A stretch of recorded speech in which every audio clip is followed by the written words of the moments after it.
marami tayong initiatives. Hindi lang, isa lang ito. So, sa DOST naman ay marami tayong talagang application ng science, technology, and innovation sa local government.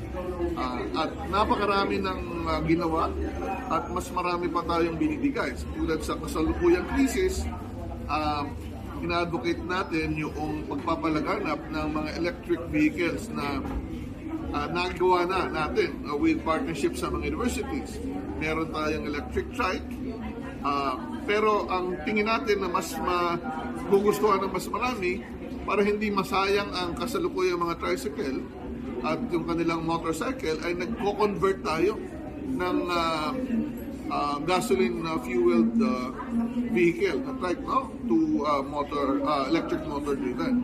Meron din tayong ginagawa sa electric jeepney, electric ferry, electric boat. Sa kasalukuyan meron tayong pag-aaral na ma-convert ang mga conventional bus to electric bus.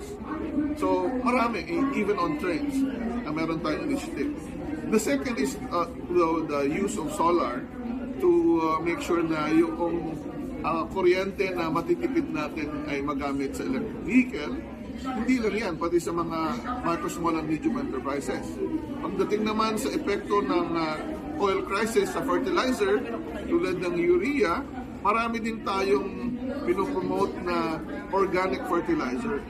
At DOST nga ay nakapag-produce through Philippine Nuclear Research Institute ng foliar fertilizer na napapalaki ang dami ng production ng palay from 15 to 30% increase. No? Mga irrigation, parating po ang epekto ng tagtuyot dahil po El Nino.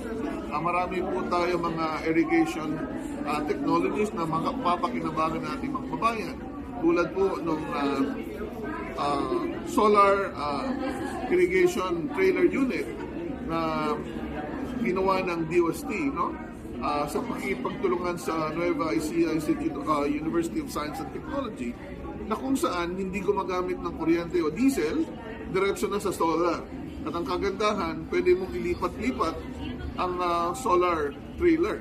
Pagkatapos ng isang magsasaka, pwedeng i-share sa iba. So ito ay makakatulong hindi lang sa kasalukuyang krisis, pati rin sa susunod na tagtuyot. So marami pa tayong real-world application.